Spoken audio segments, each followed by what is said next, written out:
Adobe Acrobat Studio, your new foundation. Use PDF Spaces to generate a presentation. Grab your docs, your permits, your moves. AI levels up your pitch, gets it in a groove. Choose a template with your timeless cool. Come on now, let's flex those tools. Draft, design, deliver, make it sing. AI builds the deck so you can build that thing.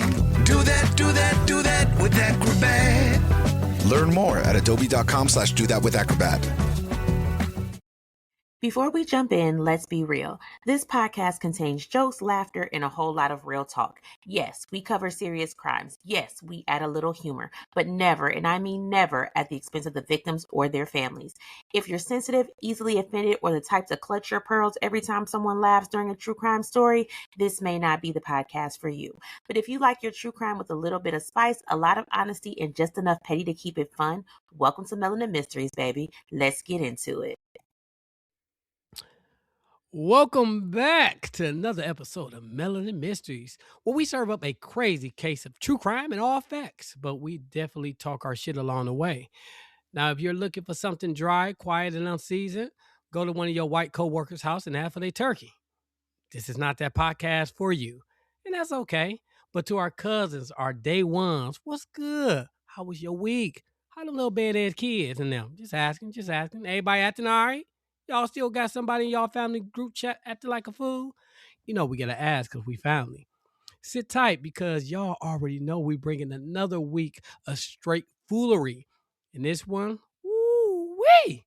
We got a case involving a couple of junkies, aka crackheads, that had the city of Chicago in a complete uproar. And cuzzos, I'm throwing this one out there early as a red flag, okay? Do not, I repeat, do not. And Tiffany, can you say it one time for the people that didn't hear me in the back? Absolutely do not. Right, I'm sorry. I don't care if it's physical rehab. I don't care if it's drug rehab. I don't care if you're rehabbing a house. Don't do it. All right? Now, that is not usually the start of a love story. I don't care what you say. That's not happily ever after. Now, before we jump into this mess, quick church announcements, right? Let's get this out the way. Have you signed up for the subscriptions yet, right? Why? We got One Bad Night hosted by my bestie. My bestie is officially live, right? So if you're not subscribed, then the episode you're going to miss. But if you subscribe today, even if you just subscribe tomorrow, you'll pick up the episode that is dropping tomorrow. Well, not tomorrow. I apologize. It's dropping the day before this drop, which is Sunday. You got it. You know what I'm trying to say, right? You know what I'm trying to say, right? The episode already dropped, sir. It dropped already? Well, goddamn, you quick. Anyway, that's why I love my bestie, right? Remember, we got Cousin Confessions drop next week. Now, that's going to be, man, y'all nigga be confessing some shit. I ain't going to lie, but we love it, right? We love it. So we got that's dropping next week. You know, Love Lies and Alibis over there doing what it needs to do.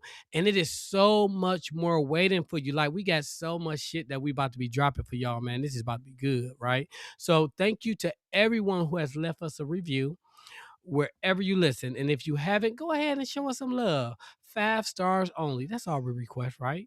Now, if you got complaints, drop them boys in the inbox, not the reviews. Come on, let's have some decor about ourselves, right? We don't do that over here. We don't do that. And we appreciate because it's Black History Month. Exactly, right? It's Black History Month. And you already know the damn administration acting the goddamn fool. We need to stick up with each other, for each other, right? So I appreciate y'all for real.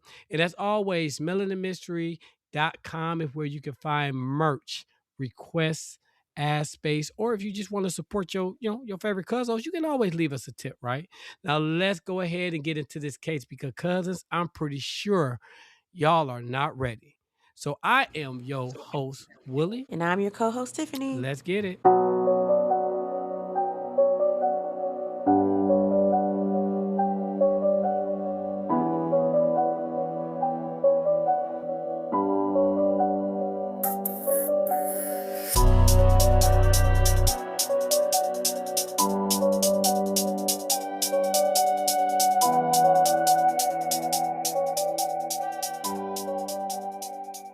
Thought we were in love. Like, I really did.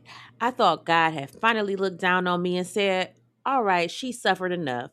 Because I had already been through so much. I mean, so had he.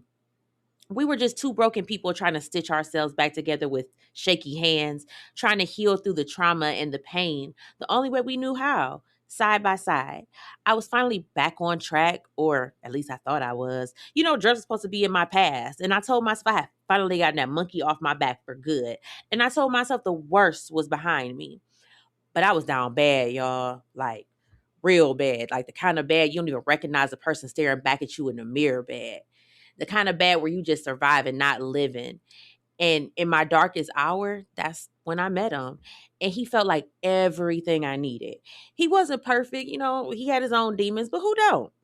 And for the first time in a long time, I just felt seen. Like he understood my struggle. He understood my pain in a way nobody else ever could.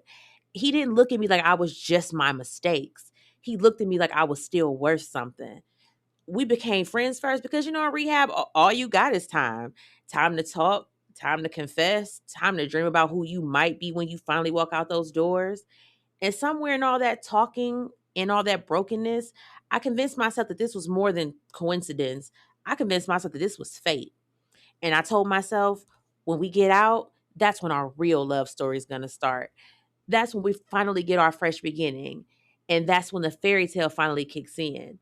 But what I thought was going to be my happily ever after turned into something so dark, so twisted, and so unimaginable that even my worst nightmare couldn't have written it. Oh man, good stuff, man. Put a little bit more emotion in it next time. Anyway, it's March 23rd, 2001. It's Black History Month. Don't start with me, damn Oh, it. I forgot. It's My too bad, my early. bad. We're in Chicago, Illinois, okay? And shout out to everybody that's in Chicago. Shout-town. And we got Dion Banks and Shakina for Feazell. Why are we starting off already? God damn. Feazell. You cannot. Feazell. Feazell. Feazell. So easy. Sound it out. I swear to God, I'm going to start putting hooked on phonics on here for you. I said, give me the Feazell. bouncing So ball. I easy. just want the bouncy ball. Damn it. Okay. Anyway, these two. Last time Chi gave it to you, still couldn't figure it out, Chi-Chi right? disrespectful. I think Chi-Chi, Chi-Chi, she don't like me. Anyway, and these two, woo! They are deep in addiction at this point. Ain't nobody got no job, no stability, no home base, just straight couch surfing, bouncing from house to house like they paying rent in vibes and broken promises. Now they at a friend's house sleeping in a spare bedroom. But here's where it starts getting kind of weird already because Shakina ends up in that room by herself and she's locked inside. Yes, locked inside, right? Locked in from the outside like this is a damn Lifetime movie. And Dion just leaves her in there with, saying, nothing. No food, no water, no phone, no bathroom access, just trapped. Like, sir, what are we doing here, my nigga? Know what I'm saying? So eventually Dion comes back, opens the door and starts talking about, come on, we about to go to the mall and handle some business. Cuz you already know when two broke junkies, aka crackheads, say they're going to handle some business, that does not First of all, mean. they was not crackheads. They were not I crackheads. They mean, were any look, junkies. if you on drugs, you doing shit, you a crackhead to me. I don't care if it's heroin, I don't care if it's ecstasy, nigga, it can be weed in some cases. You a crackhead. So anyway, let me cook. So that don't mean they going to Bath and Body Works to buy some 3 week wick You don't candles. dare do the intro too much no longer. You get to acting real funny when somebody lets you do the intro. I'm just saying. I mean, look, bro, that's power right there. You can't give a black man no power. He think he. All right, so Black look, History Month on your head. look, it's Black History Month. Let me cook. So look, like I said, they ain't about to try to buy no 3 week wick candle from Bath and Body. No, that's not happening. They about to do some shoplifting. So Shakina was already known for selling to support her habit. So this was just another day in the chaos. So, they hop in a stolen Toyota Corolla because, of course, it's stolen. Why would it not be? And don't worry, we'll get into how they got into that, got the car later. Just be patient because that's a whole nother layer of foolishness. They pull up to the mall parking lot and park right next to this green Dodge Intrepid. And inside the Dodge, there's a woman sitting in the driver's seat and her two kids in the back. Just a mama minding her business, probably trying to run errands and get home without nobody acting a damn fool. Because Dion and Shakina had just pulled up next to her. I'm just over here. You already on my nerves. So anyway, I'm trying to gather myself because you just doing the most. Oh my God. So the woman in that green Dodge Intrepid, her name was Rose Newburn, and she had her two babies in the backseat. It was 5-year-old Tyrone and 4-year-old Quincy. Like I said, little kids. They sitting there strapped in, probably asking for snacks, completely unaware the devil was about to pull up. So Dion tells Shakina get in the driver's seat, and she slides over because why else two peas in a dysfunctional pie. Of it makes sense. Now Dion, he walks up to Rose's car, he pulls out a gun, and he immediately starts with get the fuck out. Okay. No warning, no hesitation, just get Straight the to fuck the out. point. And yeah. And Rose, like any normal human being, she's moving scared. The lady confused, like she don't know what the hell happening. So Dion, like she ain't moving fast enough for his little cracked out timeline. He smashes the window with the gun like he's auditioning for Criminal Minds. Glass is everywhere. And then he reaches in, drags Rose out of the car like she's nothing, and throws her on the ground and shoots her in the thigh. Damn. Shoots her over a car. Mm. Now, Rose is laying there bleeding, screaming, and all this lady is probably thinking about is her babies. Her babies are right there. So what does Dion do? This raggedy little demon hops in the driver's seat like he just picked up an Uber Eats order and pulls off with the kids in the back seat. Nigga be trying to get rid of their kids and he taking them. Sorry. Go ahead. Now, cousins, when I tell y'all I almost threw my phone because now it's not just a carjacking. This is kidnapping. Yeah. You didn't just steal transportation. You stole somebody's whole kids. Okay? Now, mind you, this poor lady is on the ground, shot, and she's watching her car and her babies disappear into Chicago traffic. That's just pure evil. No other way to put it. I can't even imagine seeing something like that. Like, jeez. Anyway, so boom. Dion either realizes them babies are in the back seat or they screaming so loud he can't ignore it. Either way, the kids are losing it. They want their mama, which I definitely understand. They just want to, they just watch this man shoot her, and now they're trapped in the car with him. Pure chaos. He only makes it about 100 feet before he stops and let them out. Thank God. And he actually tells them to stay by the stop sign until they can run back to Rose. Like, sir, you do not get a cookie for returning them kids you just kidnapped. That's not mercy. That is stupidity. Meanwhile, and he didn't return them. He just dumped them all. He really did it. He just get y'all ass out the car, stay right here so I don't hit your ass, and he took off, right? Meanwhile, Rose is still on the ground, bleeding, shot, watching her whole world happen in real time. Now, Shakina is still in that stolen Corolla, and Dion tells her to follow him. And let's be real, she probably feels like she can't say no, right? This man just shot somebody in broad daylight. She think, you know what I'm saying? She ain't about to argue with him. She like, nigga, she's like, I ain't about to be shit, hit. let's go. Yeah. So she follows him towards 79th Street. And she says he's driving like a maniac, swerving through traffic like he got 9 lives and no sense. And Shakina, of course, she's scared. She knows this is going left too damn fast. So she does something wild but telling. She causes an accident on purpose, right? Rear ends a white car trying to get attention, trying to get the police involved, trying to make somebody notice this mess before it gets worse. Because at this point, she knows she's not riding with a shoplifter no more. She riding with a straight up menace. This dude is a killer. And he kidnapped kids. Joseph Harrison and his pregnant wife, Katrina Smith, are the ones in the white car.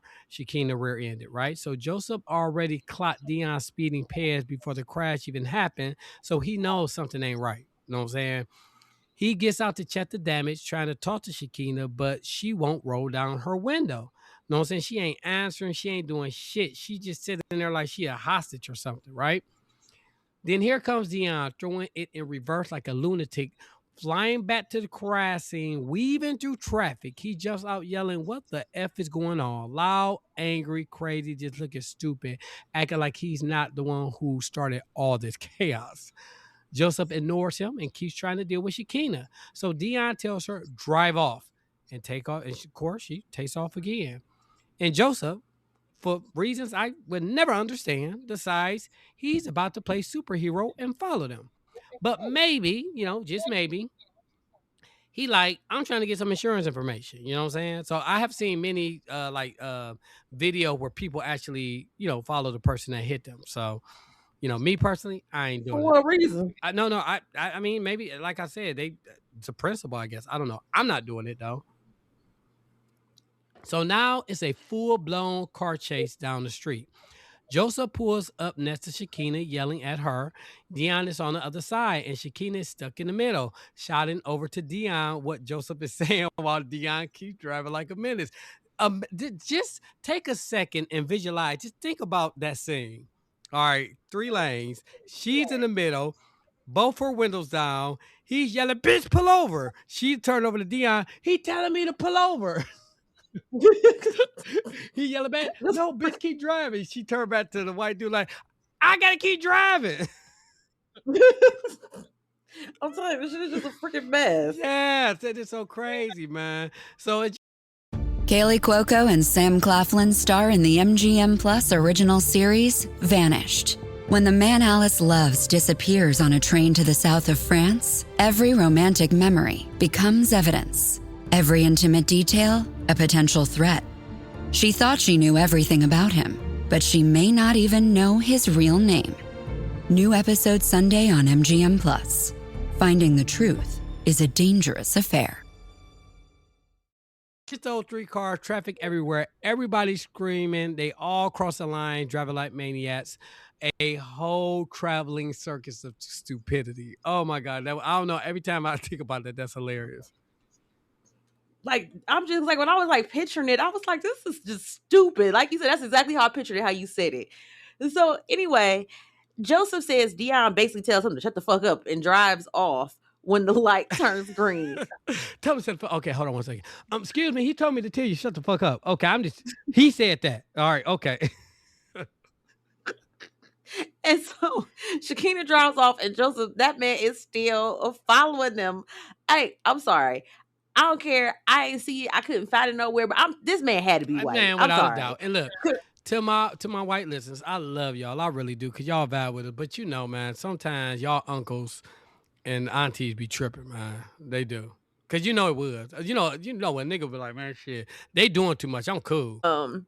So like, I actually be funny, because what of our people, we'd have been like, look, it's above me now, and we would have just cut our losses and went home, because we are not doing all this, okay? We are not. Hey, you ain't gonna believe what the hell happened to me, man. Know what I'm saying? This nigga hit my car. I'm over there chasing him for a second. Know what I'm saying? He yelling at her, she yelling at me, and man, I said, fuck that shit, man. I ain't even got license anyway. Know what I'm saying? So again, like we said, this is just doing too much. So Joseph is still keeping up with Dion's car, trying to play traffic police, and Dion finally shows him exactly who he's dealing with. And this nigga pull out a gun and shot at this man twice. See, that's why you don't go following people. Hell no. In broad daylight. Like, it's cars everywhere. People are outside. Like, this is like basically a high-speed chase through Chicago, and Dion is just shooting like it's Grand Theft Auto. Over what? A fender bender? Okay, but this is what junkies do, okay? Yeah. It just is what it is. But I'm still mad at this white man, and I said, I just know he white. He got to be white. Because why are you doing all this? Hey, look, you see soon that nigga, that gun pulled out there, like, hold up, wait. Look, we live in a society now where you can't do that. Maybe back in the day you can confront somebody. Niggas is crazy. You cannot. I wouldn't confront nobody after like the 80s. I ain't confront nobody after the 80s. Yeah, if you hit me and take off, it wasn't meant for me to get your information. Go ahead. Really, that's what you got insurance for. What is it? The uninsured motorist. People. Yeah, uninsured. Yeah, uninsured motorists. Yeah, exactly. Especially if it's a kid. With the one on YNs in it? Shit, man. Look, nigga, have a great day, sir. Go ahead. Yep. All right. Take care. Is there anything else I can do for you? So after getting shot, Joseph finally decides, like, you know what? Maybe this ain't even worth it for real. So the 8.5x11 superhero mission has come to an end. And he drives off in the opposite direction, pulls over, and calls 911. And I'm just sitting here like, sir, we could have avoided all of this. And you could have just did that from the beginning. But okay, go off. Because now we got police are involved, bullets are flying, and Dion is officially on a full crash out tour. So after Dion shows his whole crackhead ass back there, he catches up with Shakina like, what is you trying to do? Basically, I guess he was checking her temperature or something, because now he don't trust nobody. And Shakina knows she can't really say the wrong thing. So, she got to kind of play it cool. Dion tells her to keep up. You know what I'm saying? Stay with me. Like, keep up, stay with me. All right. So, no more accidents. And they end up pulling into the parking lot of a liquor store. Now, I just want y'all to think about this. This is that crackhead thinking, right? I literally shot a lady, stole her kids, kicked the little niggas out, drove a car, got into a heated argument and a freaking chase with possibly a white man that just got hit, you know what I'm saying? And then shot at him. And it was all in broad daylight. And they pulled into a lot, a parking lot, known at the liquor store, right? Just crazy, right? So Shakina parks and Dion immediately snatches the keys out the car. Like he knows she's one good decision away from leaving his crazy ass right there. And honestly, I don't blame her yeah, I because would I have would been have been gone trying. too. Like, yeah, I get it. This man is truly spiraling in real time. But he gives her the keys back and tells her once again to keep following him, right? Next stop is a gas station. So notice they're still driving. Like they're still driving. So whatever mission But this this man just stopped at he just stopped at the liquor store after a high speed chase and a kidnapping. yes, after all this and that, he's still whatever mission that he's on, he is not stopping until he completes it, no matter how don't bad is going to be. Whatever this mission is, right? Because remember, they were just about to go shoplifting, I'm assuming, and then this nigga went left. So look, next stop I said was a gas station. This is where you see how sloppy and desperate it's getting. Dion hands Shakina Rose, and Rose is the one that was shot. He hands her which is Rose, purse and wallet.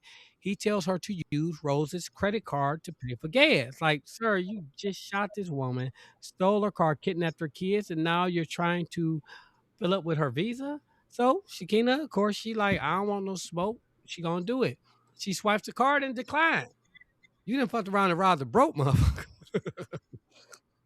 You robbed a nigga that was broke. Damn, you dumbass, right? So now they're broke, on a run, and running out of options. So Dion starts asking her if she knows where they can dump the car, get rid of it, chop it up. He's looking for a chop shop, right? And Shakina tells him, yeah, and she knows one on the west side. So that's what. All right. But hold on, this wasn't even originally the plan.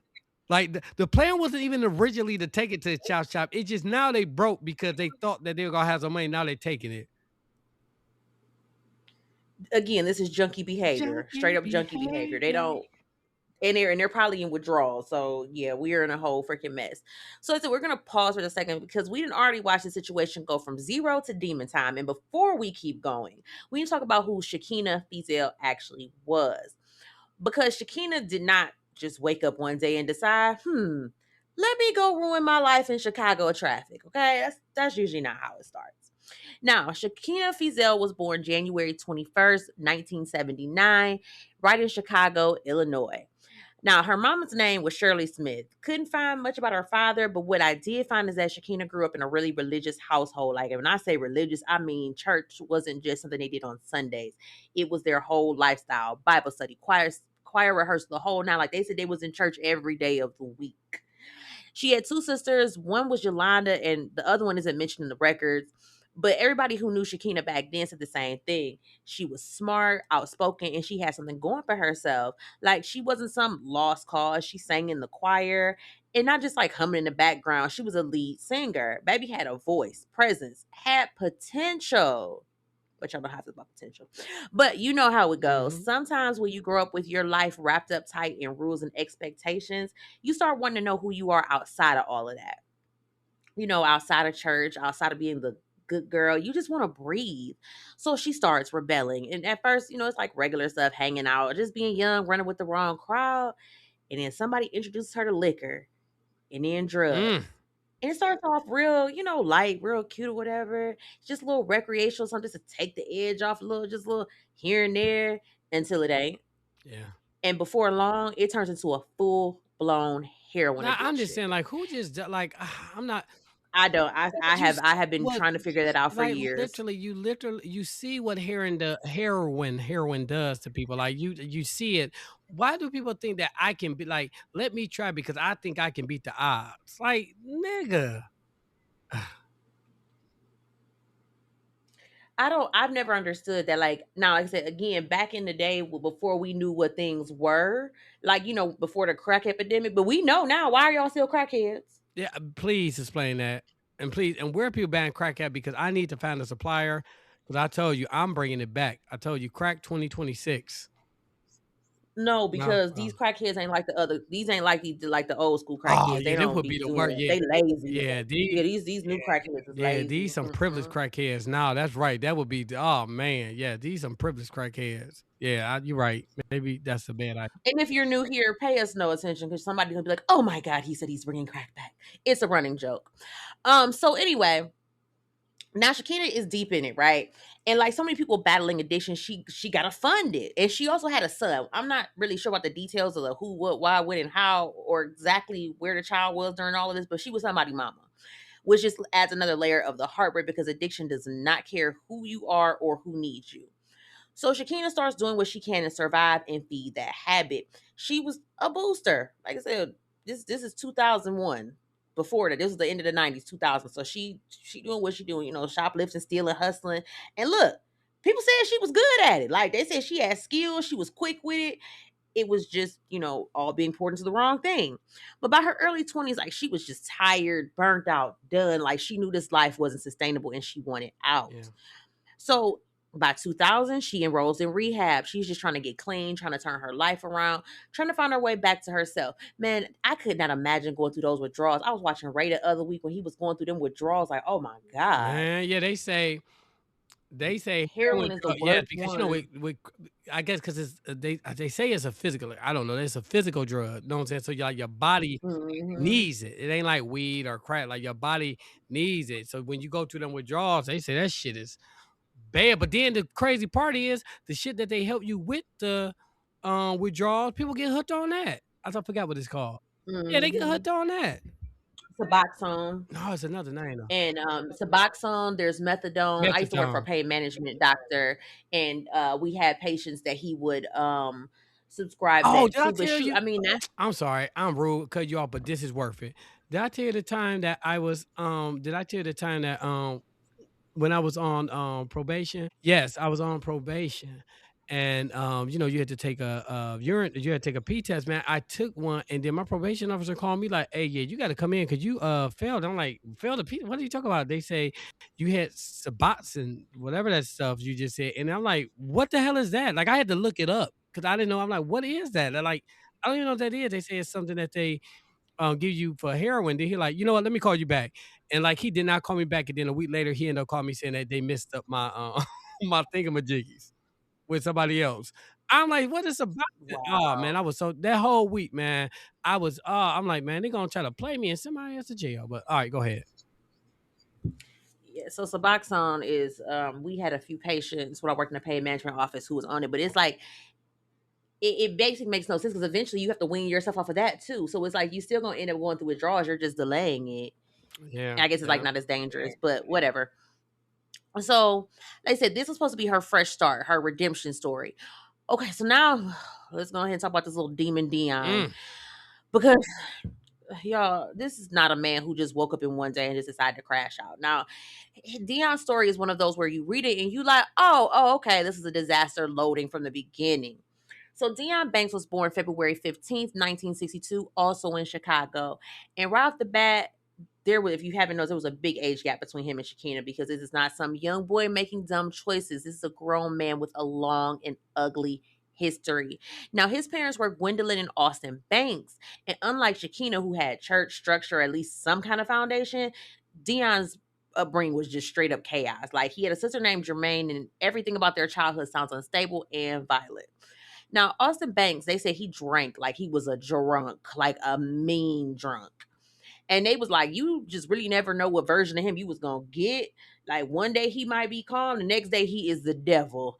And to make it even worse, like the man worked as a tow truck driver for the Chicago Police Department, so he carried a gun. And y'all, they said this man would pull out the gun in the house when he got mad. They said one day he got drunk and fired the gun over Dion's head. Another time, folks said he shot at a burglar at a cookout. I was like, what? Who? A burglar pulled up at a cookout? But I was like, okay, whatever. That's what they said. They said he shot a cousin another time. mm. Just reckless. behavior. Like, my God. And the kids weren't just getting like regular spankings, regular whoopings. No, they was getting beatings with extension cords. Like, this is like welts, real abuse. And what's really heartbreaking is they said the abuse reportedly started like really early. So Dion's mother first noticed signs when Dion was only about 18 months after leaving him alone with Austin. So yeah, this man's childhood was already in shambles. School didn't help either. He was struggling like real bad. Like, reports say testing showed he had a low IQ, and by 13, he didn't even have basic skills in math, science, or social studies. Damn, that nigga was So the dumb. boy was, Sorry. yeah, he was already falling behind. Like I said, being failed by everybody.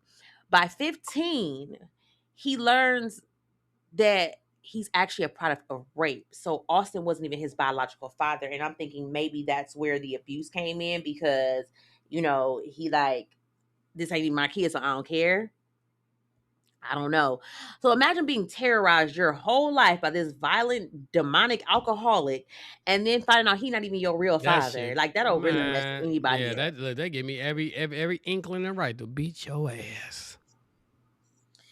By the time Dion is around 16 or 17, like, his life is just unraveling, which is so sad at that age. So his mom finds out Austin is cheating, the household's falling apart, and Dion actually gets kicked out of the house.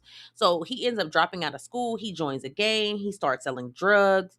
And according to his sister, like, the environment in their house was so dysfunctional that it was basically acceptable as long as he would bring home money to pay bills. Okay.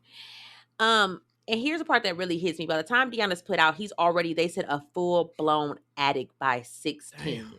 Cocaine, Damn. heroin, and his sister was struggling too. So this is like A he's family full of he's strung out. crackheads. God damn. Yeah. So addiction is just another piece of the trauma pipeline. Now, this man's criminal record, child, it is not just he made mistakes, it's horrifying. Like, so by 19, he's convicted of robbery. By 20, he's convicted of sexual assault against 2 women, and one of those cases involved him holding one woman down with an ice pick while raping the other. Evil. In 1986, he's convicted of intentional murder and attempted murder, and he's sentenced to 25 years. So Dion just in and out of prison, in and out of addiction. He's never stable, never clean, just never safe. It's just a lot of chaos. And by Stop right 1999, there. he ends Stop right there. So listen, in 1986, he's convicted of intentional murder and attempted murder. He's sentenced to 25 years. That was 1986, right? 1986. By 1999, he's back in rehab. How the hell he get out so quick? they probably let him out. You don't do all your time when it's state But my time. thing is, He why probably did got on a that? probation or No, I something. thought it was no, you're right. Fair, you do all the time. That why Yeah, fair time you got to do. I think it's like 80%. But yeah, state time you can always get why out is it early. always the most demonic, the most violent, like the criminals of the criminal that always get off? Like that, you know?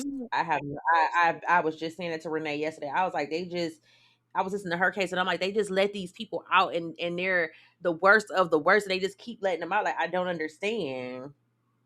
That's crazy. I So, mean, like we my said, bad. I yeah, apologize for cutting you off like that. It's just yeah, like that's something to think yeah. about. You, Yeah. you look at the timeline, and I'm just like, yeah, because they never like do their whole sentence. So, like we said, 99, he's back in rehab. He couldn't stay sober long. By November of 2000, he admits himself into rehab again for heroin. Damn, man. This nigga was a drug addict killer. All right, so after rehab, Dion and Shakina do what a lot of people do when they think they found somebody who gets them. They get close. And anybody who knows recovery will tell you you are not supposed to be focused on dating in rehab, right? You're supposed to be focused on yourself because rehab is not Tinder. It's not Love Island. It's literally life or death. And that's real. Matter of fact, my nephew, his baby mama, the one he just had baby at, he at her rehab. And guess what they doing right now, man? I was going to ask you about that. What's going on with They that? still drunk. They fucking crackheads. What happened? They're alcoholics. They're not crackheads, they're alcoholics. Oh, it's all the same to me. But all of the, and I know they're like, why would you say that? Because the truth of the matter is, like, look, at the end of the day, like, I told them, we told her, like, dude, you can't meet so. And then the crazy part is, she had more sobriety than them. You know what I'm saying? But I mean, you know how they go. So I wish him the best of luck, though. You know what I'm saying? Shout out to my nephew. So dating in recovery, especially when somebody you meet inside the program is frowned upon for reasons, right? For a lot of reasons. It breeds codependency fast. And next thing you know, you're not just addicted to drugs, you're addicted to the chaos of each other. And that is so true because I look at how they live, and that is so damn true. So they finished a 30-day program, right? 30 days. That's it. Get out, and they're like, okay, maybe this can be real in the outside world. Maybe we can start over. Maybe this is a fresh beginning, right? Because those that little fairy tale starts to dissipate very quick because the violence out of Dion, it starts creeping out. See, Dion had a bad hand problems. And Tiffany, what does that mean for the people in the back? He like to hit bitches. There you go. Because he could not keep his hands to himself. And Shakina is sitting there thinking she found somebody who understands her pain. You know what I'm saying? But what she really found was somebody with demons that was dangerous and was causing her pain. Now, at some point, Shakina brings Dion home to meet her family. And they did not care for him from the jump. Now, the crazy thing about family, and I'm going to make this quick, sometimes they be right about their assumptions and sometimes they be wrong. So you can't really go off of that, right? But first of all, he was much older than her. Second of all, she had just gotten out of rehab. They wanted her to focus on sobriety, which I get, on healing, on her son, on rebuilding her life, not tied up with some older man fresh out the same program. And then they started noticing things, bruises, marks, the kind of stuff you can't explain away with, oh, my bad, I bumped into something, right? No, he whooping your ass. And on top of that, they start realizing Shakina is slipping again. And that's the crazy part. I'm sorry. I know I keep talking, but, because I get, it's a lot of that go in my family. When a person gets sober, right, it's a complete change. When they start getting back on it, you notice it immediately. You can't hide it. They cannot hide it. Or I'll say this, they'll try to hide it for a little bit, but it starts showing immediately. You know what I'm saying? And that's how I knew my nephew was back drinking. Like, no matter how he try to hide it or finagle it, like, nigga, it started to show in so many other ways, right? So the glow she had from trying to get clean, it faded. And they can, you can see it in her face, in her behavior, and the way addiction starts pulling her right back in. Because Dion had a long history of falling off the wagon, and y'all know how that goes. When one person slips, the other one usually isn't behind. Yeah. So unfortunately, they both relapsed. Full-blown addiction all over again. And Shakina, like we said, was a hustler. She supported herself. Dion and her habit by shoplifting. That was her routine, right? That was their lifestyle. That was the day. That was what, that day was supposed to be. Just another shoplifting run to feed the habit. Because the way this story unfolds, Unhinged doesn't even cover it. Now let's talk about the stolen Toyota Corolla they were driving, right? I told y'all we'd get back to that because this wasn't some car they just found magically. That Corolla was stolen on February 27, 2001. A man named Peter Earl stops at a gas station in his 1996 Toyota Corolla. Just a regular day. He's filling the tire with air, minding his black-owned business or possibly white-owned business. We don't know. Probably thinking about what he's cooking for dinner. And somebody steals his car. Just like that. Now, here's where it gets crazy. A couple weeks later, Peter is out near 69th and Western, and he sees his own car driving down the street. Well, the holidays have come and gone once again, but if you've forgotten to get that special someone in your life a gift, well, Mint Mobile is extending their holiday offer of half off unlimited wireless. So here's the idea. You get it now, you call it an early present for next year. What do you have to lose? Give it a try at mintmobile.com/switch. Limited time 50% off regular price for new customers. Upfront payment required. $45 for 3 months, $90 for 6 months, or $180 for 12-month plan. Taxes and fees extra. Speeds may slow after 50 gigabytes per month when network is busy. See terms.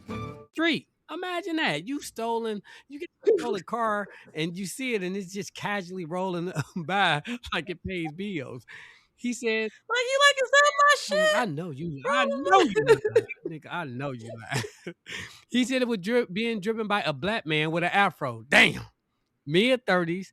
Couldn't fully identify him. And Peter probably sitting there like, am I hallucinating? I know this nigga lying. I know it, right? Then, because life loves being disrespectful, he turns on the news later and sees his car is now connected to the shooting of a woman in a mall parking lot. A whole mother shot, kids kidnapped. Chicago is in a uproar. All tied back to that same Corolla that got stolen while the man was just putting air in his tires. Damn. Got to be Yes, more to be more careful. careful. And before we keep going, we have to roll this back because we was just like on the autobahn with this story. And we got to talk about Rose because Rose Newburn was not just a woman in the car. She was not a random victim in somebody else's crime scene. This lady had a whole life. Like we said, her name was Rose Newburn. And in 2001, she was 40 years old. So born around 1961, somewhere around there, give or take a year. Single mother out here doing what single mothers do, carrying the world on her back and still showing up. She was a nurse, an LPN to be exact, and she worked in a Chicago public school, spending her days taking care of other people's children while raising her own. And everybody described her the same way, gentle, quiet, and kept to her dang on self. She wasn't messy. She wasn't in the street. She was not looking for trouble. And she had just been through her own storm. She and her husband, Tyrone Newburn Sr., had recently divorced in 2000. So, she's just trying to get her life back on track. And then this poor lady was shot in broad daylight in a mall parking lot, sitting in her car with her two babies in the backseat. And what kills me is how fast it was. Rose didn't get days in the hospital. She didn't get weeks. She didn't even get a fighting chance. She ended up passing away within 90 minutes. Damn. Oh, yeah, she bled 90 out. They minutes. probably hit the Mhm. that main artery in your thigh. Yeah. Like, do you understand how quick that is? One moment you're running errands with your kids, and an hour and a half later, your life is gone. And all I can think about is what she left behind, those two little boys, Tyrone and Quincy, just 4 and 5 years old, watching their mother get ripped away from them for absolutely nothing over a car because you a junkie. And this poor lady deserved to go home that day to be raising her babies, and she deserved to grow old. And instead, her children's lives were changed forever in a parking lot because Dion Banks decided to be a monster. So this is straight demon time with a style of stupidity.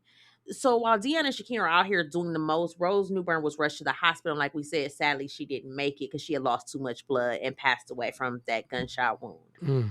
A mama is dead over a car. And while her family is living their worst nightmare, these two are still out riding around Chicago like they on some crackhead Amazing Race. So Dion is following Shakina on the expressway, still acting like he's the captain of this ship, barking orders like he didn't just murder somebody. And he tells her to pull over. So they get off near Holman Avenue, and Shakina stops in a vacant lot by Jackson and Lotus. Now, I don't know where that is, but that's where they stop. So if you're in Chicago, maybe you know where it is. Now, Dion walks up and tells her to open the door. And this girl probably scared. Like, this man got a gun, a temper, and he got a serious hands problem. So she's probably thinking, if I open this door, he probably might knock my teeth loose. Damn. And then try to So, sell like, down. he gets up. Man, listen. So she starts apologizing. She real nervous. And then Dion, with the most psychotic attempt at reassurance, says, quote, if I wanted to kill you, I'd just shoot you through the window. Damn. Sir, that is not comforting. That is a threat with extra steps. So she finally opens the door, and then this man start beating her on her legs. Like, that just reminded me of that Rick James episode on Chappelle's Show. What am I going to do about my legs? What am I going to do about my legs? So just swinging like it's casual, like what kind of Rick James, I'm gonna stomp you out there and ask you what's for dinner, like type mess is this? And then like nothing happened. They hop back in the cars and decide they about to go visit family. Cause junkies love a good pop-up during a crime spree. Exactly. Golly. So they go to her mama's house first and nobody's there. So then they put up to her sister Yolanda's house. And Yolanda immediately like clocks it. She said Shakina was smiling, but it wasn't like a real smile. It was like that I'm high, I'm scared, and something is very wrong smile. I don't know what that looked like, but that's what she said it was. So Dion is sitting right next to her like a parole officer. And then this nigga start bragging about this Dodge Intrepid, the stolen car that you committed murder over. Those things was like, shitty back in the day too. You remember those? Yeah, I remember them. Like, he bragging on it like it's a new purchase from CarMax. And he even offers Yolanda a ride like, you want to go for a spin? Please, sir. Please. And Yolanda basically like, absolutely not. I enjoy being alive, but thank you. So they end up leaving her house just as fast as they came, which again, weird as hell. But again, we are dealing with junkies, okay? Junkies.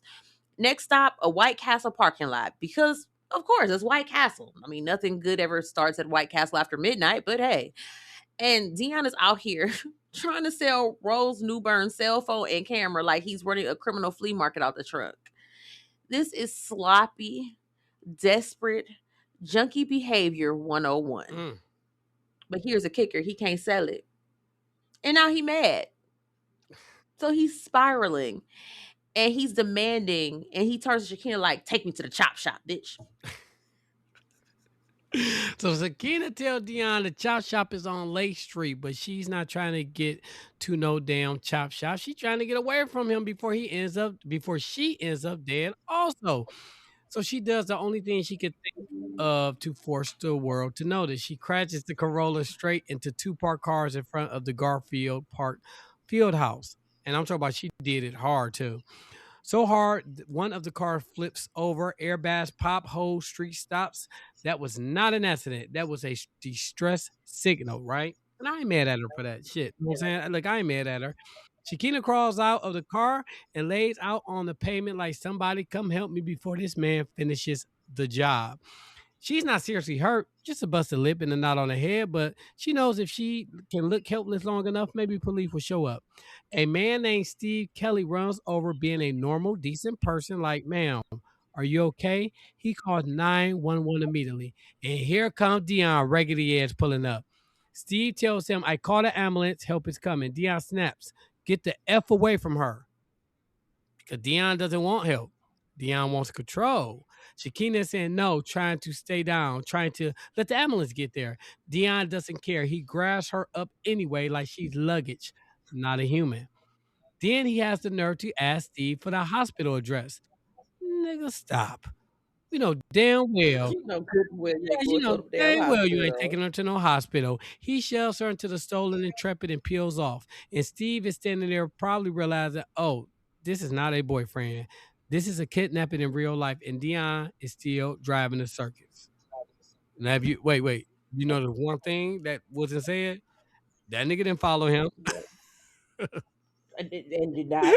He like, nah, y'all. All right, baby. Well, I wish you the best. Listen. So they end up pulling off from that crash, and Shakina is doing the whole survival apology, like, the one I'm sorry, please don't kill me type of sorry. Childhood trauma got this lady on autopilot because she knows this man is one move swing away from ending her. But Dion, oh, he is still Dion. This man keeps pulling the car over just to beat on her. Like, do you ever get tired, sir? Do your hands ever clock out? Like, you can't go 10 minutes without putting your paws on somebody? And then he tells her they're heading to the damn Bryan Woods. Like, now, mind you, Chicago is already looking for this car. Rose is shot. Police call 911 left and right. Steve done snitched correctly. Witnesses everywhere, and the police are on it. So when they see that green Intrepid, baby, it's instantly the Fast and Furious, the Crackhead Chronicles. Now, it's a high-speed chase through the city. Dion driving like he got a PlayStation controller in his hand, swerving, flying, reckless as hell, dragging Shakina along like she asked for any of this shit. And then Karma was like, all right, that's enough. And the car slams into a pillar. Boom. And Dion, coward ass Dion. Coward. Crackhead. He jumps out and stops and starts running. And left Shakina in the car. Damn.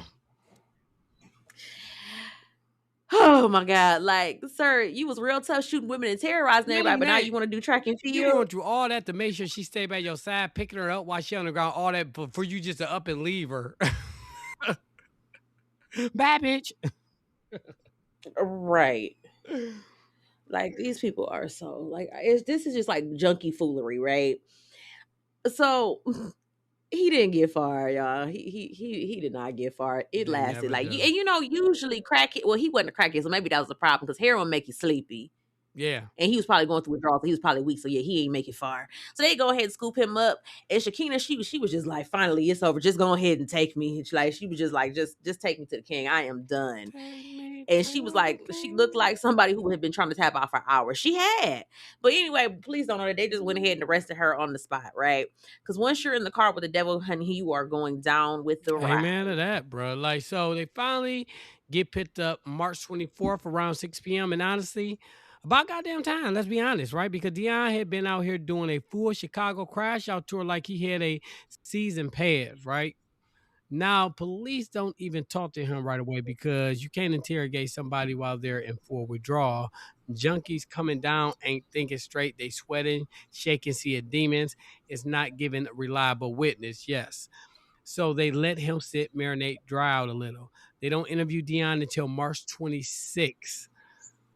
He gets, they do give him his Miranda rights, and he says he understands, and then does what people always do when they swear they're the smartest person in the room. He starts talking. Speaking of that, can you tell us what's the name of our new shirt that we about to put out for y'all to get for merch? Shut the fuck up. It's free. Amen to that.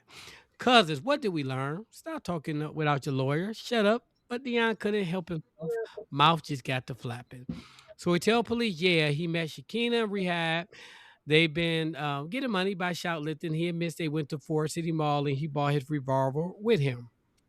Because why go steal some jeans without bringing the murder weapon? Right? I mean, that's real logical. He says he saw Rose sitting in an Intrepid. She went and rolled down the window or opened the door. So he shot her just like that, like it was nothing. Then he admits he drove off with her kids in the backseat, but they kept screaming because, they're toddlers. And nigga, they just witnessed their mama getting shot. So he let them out.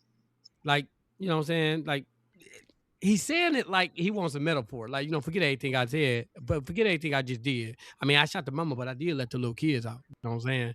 So you kidnap babies. You don't get a good job sticker for dropping them off at a stop sign, bro. We just don't do that, right?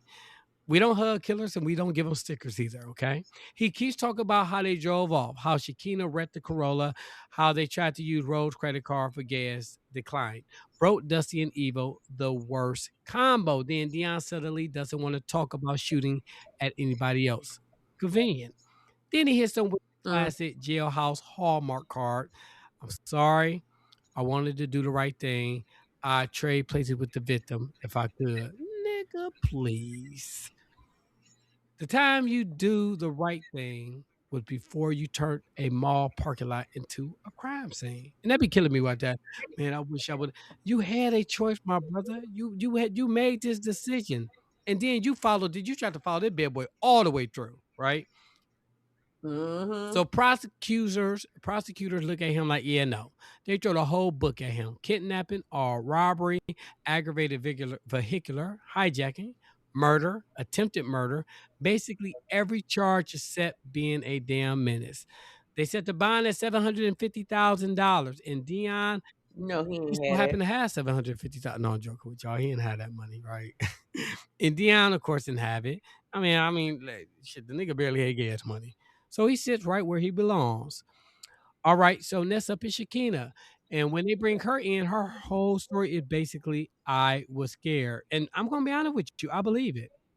I believe it. Know what I'm saying? I believe it. Know what I'm saying? Without a doubt in my mind. She tells police she had no idea they were going to the mall to steal a car. She like, I thought we just gonna do my regular. I go shoplifting, get a couple of socks and some drawers from the Gap. You know what I'm saying? Just the same old addict routine. She claims she didn't even know Dion had a gun. She says she didn't know that the Toyota Corolla was stolen either. Dion told her it was his uncle's car. Seriously? Everybody got an uncle with a stolen Corolla, apparently. So Sakina basically saying she was moving off fear the whole time, following orders because she's trapped with a violent man.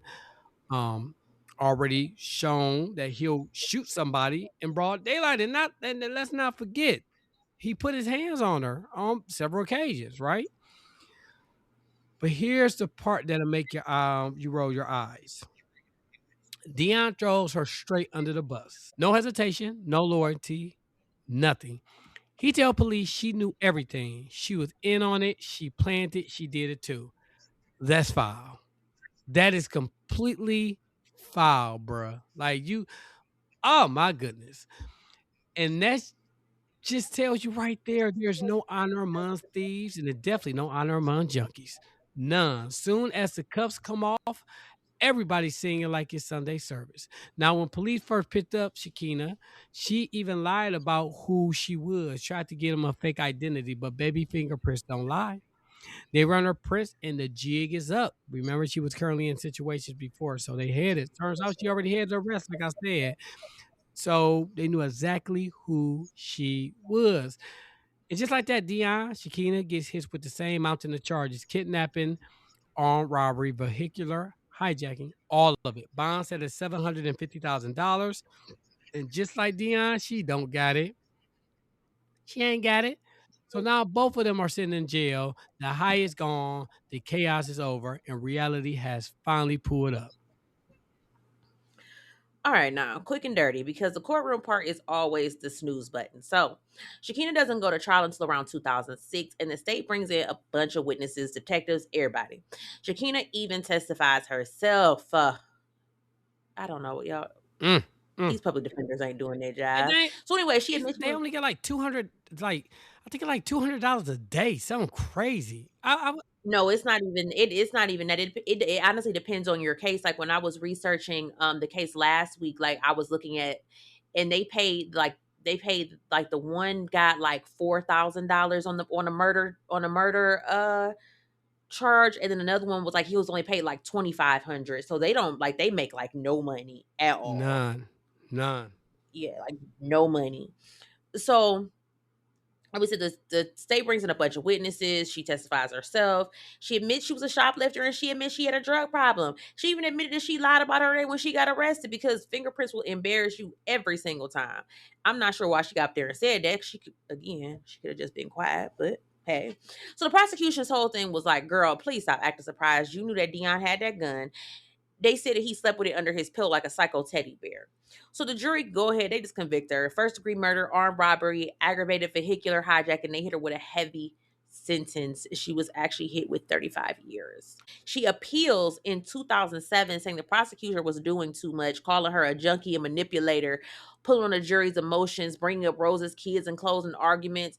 And she also says, now, how am I supposed to defend myself when Dion didn't even testify, but his words are being used against me? Now, the appellate court actually agreed it was a Sixth Amendment violation. So she did get a new trial, but in the end, she still gets convicted again, and she ends up getting sentenced to 25 years. Man. So I mean, I guess it took 10 years off, I but don't agree with that. I don't agree with that, Mike. But we'll talk about it after. I don't agree with that, but go ahead. So she actually does get out, and record shows she came home somewhere around 2022. So she didn't serve all of her time, but she did come home. And the story takes an even darker turn because her son actually dies before she's released from prison. And then Shakina herself actually passed away on November 9th of 2024. So yeah, everybody's lost in this. Damn, man. Rest her sweet potato soul. All right, so now let's talk about Dion with his bitch ass. Because court for him was basically like, sir, we don't even know where to start. The man had a whole CVS receipt of charges, and y'all know that shit long. First degree murder, armed robbery, vehicular hijacking, aggravated kidnapping, aggravated discharge of a firearm, possession of a stolen motor vehicle, unlawful restraint. Like Dion was collecting felonies the way folks collect Pokemon cards. Now, the state has so much on him that they didn't even try him on everything. They elected to focus on the big ones. 5 counts of murder, 1 count of aggravated discharge of a firearm, because honestly, they already knew the jury was going to be like, yeah, lock him up. And the testimony at trial, heavy. Rose's son Tyrone was 11 years old by then, and he testified about what he saw. Imagine being a child having to sit in court years later and relive the day your mother was taken from you. Heartbreaking. He told the jury how Dion drove off with him and his little brother still in the car. That alone is enough to make the room go silent. Joseph Harrison testified too. That's the man in the white car that Shakina rear-ended. He told the same story about Dion pulling up, acting on hands, and eventually shooting at him. He even identified Dion in a lineup though his fiance picked someone else, which just added to the confusion, right? Then you have the police testimony. Detective Joseph Cardo, a uniformed officer, testified he got the flash message over the radio that day. First, it was a hit and run involving a green Dodge Intrepid with the license plate MSB43. And right after that, another message comes through saying the same Intrepid was involved in a carjacking and shooting at Ford City Mall. So police are basically like, oh, it's the same demon car. A forensic investigator, Peter Langer, testified that blood and glass were recovered from the Ford City crime scene and from the crash site where the Intrepid finally slammed in the pillar. Why do they need all this shit? Why are they wasting all this taxpayers' money, man? You don't need forensic logics and whatever the hell that word was. You don't need all that. The nigga, he admitted to doing it. He confessed to doing it. I don't Like, look. I don't know why they do it. this Like y'all should just. But I mean, he still has the right to take it to I trial. get, but But he could you but well, that's what I don't I'm not get. wasting I all don't that get it. money on forensic psychology, whatever. I can't even what's the word again? Forensic Uh, Psychologist. I did say it right. Forensic investigator, I'm not doing all that. He admitted to doing it. All I would do is sit there, play the tape in the court, and say, "All right, that's the we what they say, we adjourn. What they say when they be done, like, all right, we done. Let's go straight to uh whatever, man. You know what I'm trying to say, or you don't. I don't even care. Anyway, they recovered a loaded revolver with 3 live cartridges and 3 spent casings inside. So Dion wasn't just talking, the gun was real. The shots were real. The evidence was sitting right there. The medical examiner, Dr. Edward Donahue, testified that Rose' cause of death was a gunshot wound to the left eye. Again, why are you even getting him on? He already admitted to doing it. And a matter of death was homicide. He even noted evidence suggested there may have been a second shot. Then there was a witness named John Southworth who was in the mall parking lot. He says he heard the argument, saw the man up close, about 40 to 50 feet away, and later identified Dion in the lineup. Now, the defense tried to poke holes in him because John had prior convictions and even open felony cases. So they're like, can we really trust him? But even with that, the state had plenty without him. And Dion, right? Dion didn't testify. He sat there silent, but science did not, right? Gunshot residue was And found. again, why he needed to go to trial? I'm just very I mean, confused. because they going hard in the paint. I mean, gee, they are literally spending so much money on shit that they don't even have to. Look, gun residue was found on the clothing. So that means that was another forensic investigator had to do that. They had to test the clothing. That's money. Elevator samples were found on his hands, meaning he either fired a weapon or was close enough when it was fired. So even if he wanted to play dumb, his hands were telling the truth. And cousins, at the end of the day, Deion Banks was exactly who he showed himself to be, a violent man on a rampage, leaving devastation behind. Court wasn't confused. Chicago wasn't confused. The only person who seemed confused was Dion and the damn whole court system because they spent a whole lot of money trying to convict this dude when all they had to do was play the damn tape and say, uh, No, but it, honestly, the I can't defense rests. remember how Wait, hold much. on. That's what I was looking for. The defense rests. And there you go. Yeah, and I can't remember how much, but it's like a significant amount that it costs to actually do a trial. Like it's like it's significant depending on where you are. Like it's expensive, so it really is a waste of the taxpayers' money for real. Especially when he admitted the forensic evidence is there. Like you said, you did it. Yeah. What are we here for? So okay. So, like we said, Dion didn't testify on his own behalf. The state didn't need him to get on the stand. They used his own words from that Mirandized interview because Dion couldn't shut up. Now he sat there and, like we said, he told detectives everything: how he met Shakina in rehab, how they were getting money through shoplifting, how they went to the Ford City Mall trying to steal a car, how he bought the revolver. All the same mess we've already talked about. So the jury, they hear the evidence, they hear the witness, hears his own admissions, and Dion is convicted on all charges, guilty. And cousins, you would think a man staring down life in prison, possibly the death penalty, would sit down and humble himself somewhere. But no, because Dion has never been normal.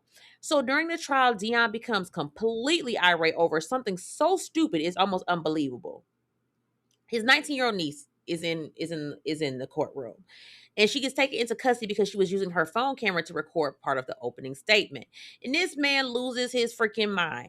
They said this man started screaming obscenities out at the judge, cussing up a storm, acting like this was a living room instead of a courtroom. And then I'm gonna need y'all to picture this audacity. This man tried to charge the judge like he was about to do a WWE takedown in the middle of a I murder think he was trial. probably trying to play like he was insane or something like that. That's the only thing I could think of. Or the nigga just insane. I don't know.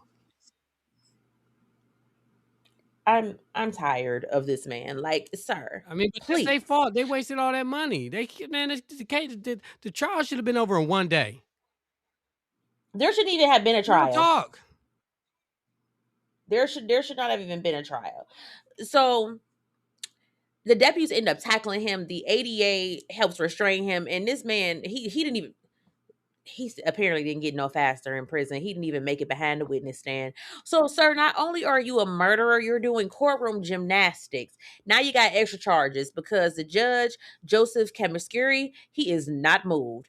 So Dion's defense then tries to get a mistrial after he pulls this stunt, and the judge was like, "Absolutely not, sir.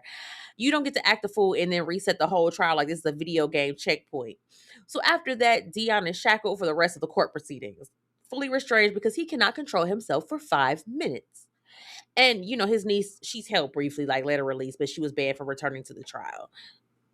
Mm, mm. So all of that was the freaking ways. At the end of it all, like we said, Dion, he's convicted and he was eligible for the death penalty because this was not one mistake. It was not an accident. This was a violent rampage that ended with a mother dead, children traumatized for life, and the city was in shock. And then Dion still had the nerve to sit in court acting like the victim. But the only thing you were a victim of was your own evil. Jabez Turkey. All right. So once they get into the death penalty phase, cousins, the prosecution was not playing with Dion Ponquez, not even a little bit. This wasn't one of those let's see what happens situation. They came in like, oh no, we are about to lay this man's whole life out on the table. They started calling witnesses from the past, digging up everything. They even called Pamela Tiggins, one of the women he assaulted back in 1982. Yes, they brought her in years later. I feel her. I feel it because the state wanted the jury to understand if it wasn't some one-time snap. This was a pattern, right? They talk about the murder he committed back in the mid-'80s. The victim had been shot 4 times, once in the groin, once in the stomach, twice in the back. Just excessive, violent, personal. Why was he? This this is shit that be killing me about how when I say court be felling people, like just as like the justice. Well, they left his ass and they given him Come a on. regular sentence. Like he should have got life for that murder and attempted murder back in '86, and we wouldn't even be here But right not even now. that though. You know what I'm saying? Even yeah, no, I mean not even that. But before that, he held somebody at ice pick with an ice pick. He was holding one lady down while he raped another. Now, how you do that? I don't know, but he did it. Nah. So then they bring in correctional officers, not one or two. We're talking 10 to 20 COs who had dealt with Dion from 1986 all the way into the early 2000s. They basically said this man has been a menace everywhere he goes. One officer, Dane Wood, testified that back in 1988, while Dion was at Heo Correctional Facility, he was allowed to leave for his GED program, but didn't return like he was supposed to. And when they searched his cell, they found a homemade weapon, a sharpened steel spoon, and a wooden dowel 4 inches long, which is a prison shank. So even locked up, even supposedly trying to better himself, Dion was still plotting violence. His rap sheet was insane. His history was long, and the state was stacking it all up brick by brick. Now, when it comes to death penalty cases, the defense tried to bring in mitigating factors. Anything that might explain the behavior, anything that might convince the jury not to choose death. His sister, Jermaine, testified. She talked about his chaotic childhood, the abuse, the alcoholism, the instability. She didn't want him executed. They brought in a clinical psychologist, Dr. Robert Smith, an expert in chemical dependency. He diagnosed Dion with dysthymia, a long-time depression and borderline personality disorder. A doctor explained that addiction often comes with mental illness attached, and he said Dion's motive that day was about money for drugs, that he was going through his withdrawal during the crime spree.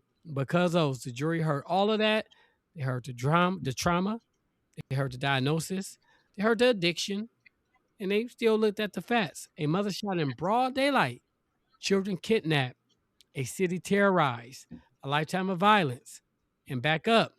A lady was raped. A lady was held at knife point. A man was killed. Hmm. So, Another man was almost yes, killed. he shot at the white man who was just doing what white men do and being in people's business. I'm not even talking about that. I'm talking about the other man that he got for the Oh attempted murder yeah, I forgot. charge. Children. Jeez, man, this nigga's a menace. So anyway, and in 2006, they sentenced Dion Banks to death because at some point the court decided that everybody else already knew this man was just unwell, and he was very, I repeat, very dangerous. Now, before we close this out, we do have to finish Dion's legal timeline because the court system did what it does. It took forever, it dragged it out, and let this man think he had options. So, yes, Dion files appeals after appeals, running his mouth about Chicago PD not turning over a 340-page street file before trial, claiming a Brady violation, basically trying to say y'all didn't play fair. Sir, you shot a mother in a parking lot in broad daylight and snatched her kids. Miss me with the fairness speech. We don't care.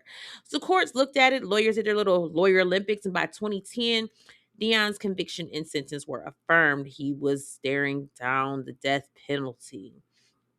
Meanwhile, the court said, nah, you did that shit. So then Illinois came through with a plot twist. March 7, 2011, the governor signed the law abolishing the death penalty in the state. And it officially went into effect on July 1st, 2011. So everybody sitting on death row thought they were about to meet the electric chair. Illinois actually said, never mind. So all those death sentences were commuted to life without parole. So unfortunately, Dion didn't get executed. But don't get it twisted, cousins. This man is still got a lifetime contract with prison. No parole, no second chance, no I found God tour.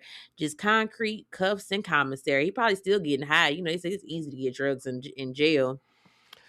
Yeah. So he is serving his sentence at the Sheridan Correctional Center. A lifetime contract signed to Bucci Cap Records, ENT. Yes, we got jackets and shanks.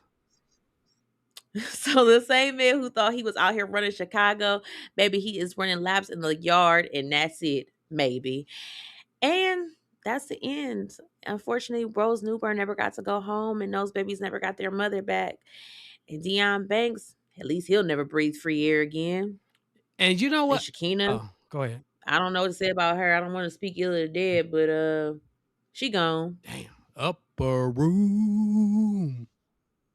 Maybe. We don't know that. Oh, that right, yo. Down below. That is so crazy. Like, you know, real quick, cause I know you got it be so crazy how we be just so quick to tell somebody, like, know what I'm saying, may she rest heaven. Like, bitch, she was a demon. She in hell. She is not in heaven. Well, we don't know where she is, but I'm But just I'm just saying. saying, That's why I just said I don't a want to lot speak of ill of people the dead, but a lot of people ain't making it up to yonder. All right, we just gonna be honest, man. There's a lot of people that y'all be sitting up there putting them obituaries. Know what I'm saying, that God took them home. No, bitch. No. I be looking like that'd be the crazy part. I'm telling you, black people good for that. They be like, oh, he was such a No, loving it wasn't. father, and he was a good man. First of all, he was a deadbeat. He had 8 kids by 6 women, and he ain't seen none of his kids. What are you talking Yeah, about? man. We love to make people Yes, seem like people be stop cooler making than Junebug God. look better than what he is, man. But go ahead. I'm sorry, my bad. No, that's all I got. Oh, I'm okay. like, Well, we real just got quick, to be petty. so do you think? No, I'm saying the 25 years. I don't think nothing. Look. I think from the things that she was doing kind of proves that she was literally trying to get the attention to make him stop. You know what I'm saying? Like crashing the car, then crashing the car again. I don't think she. I honestly feel, and I could be wrong. I don't think that she went out there looking to kill nobody. I think she really did think she going out to shoplift, and he did it, and out of fear and whatever the case may be, if she just went along with it. I don't think she deserved 25 years, though. I ain't gonna lie. I don't. But you're still there. Like, I mean, She tried it's to like get the charges, like it away. was. She crashed the We don't car know that. twice. Okay, Now, you still, but maybe look, the bitch just at couldn't any drive. given time, look here, at any given time, she's following him. She could have pulled off. And he would have chased her. Okay, well, pull right off and pull up to a police station. Help, help, It was no GP. It wasn't help. no GPS during that time. Maybe she didn't know where police station was, so she did what she thought was right by crashing into a car which would trigger police presence. You know what's right and what's not. All right, my bad. All right, well, you guys, that was the story of crackhead love. Know what I'm saying? What you gonna Junkie do love. for crackhead love? So yeah, let us know what y'all thought about this episode. Leave it in the comments, y'all, because this was just a whole hot junky ass mess. Yeah, that's crazy. All right, man. What we gotta anything else? We did church announcements. You want to say anything before we head on out? No, make sure y'all go ahead and subscribe. I want y'all to let me know what y'all thought of my solo episode, One Bad Night. And Oh yeah, yeah, if they're y'all have actually doing cases so. We're that just to let you guys know a little behind the scenes. We're actually recording on Saturday. So today is Saturday. We're recording. So you actually are doing. You and Renee are doing your ladies' night tonight. yes, tonight is Are you ladies' night. excited? I am so stressed. I am. I'm so stressed. I said this has been like the last couple weeks have just been so crazy with like all we've had going on because we recorded the cousin confessions. I recorded One Bad Night. We have had our regular cases. We've been doing love lies and alibis. Like we've been like hella busy Yeah, like lately. Like, and I ain't gonna hold you. We supposed to start recording at show start at 7. It's I know, right? 4:45. But that I Ask me if know. my case No. done. Hey, look, but hey, them be the best ones. So That be the magic. yes. I work best under Yes, and pressure. unfortunately, I'm not gonna be there because it's ladies' night, and I'm not gonna be there. So I wish you nothing but luck. Well, I ain't gonna wish you luck. I know y'all about to rock out. Y'all about to jam out with your clams out. So y'all about to have fun, man. So all right, go ahead, take us out, girl. All right, y'all. So just remember, love should not come with a life sentence. Please choose freedom and not Mm. felonies. Please and Please. remember, shut the fuck up because guess what? It's free, and That we part. out.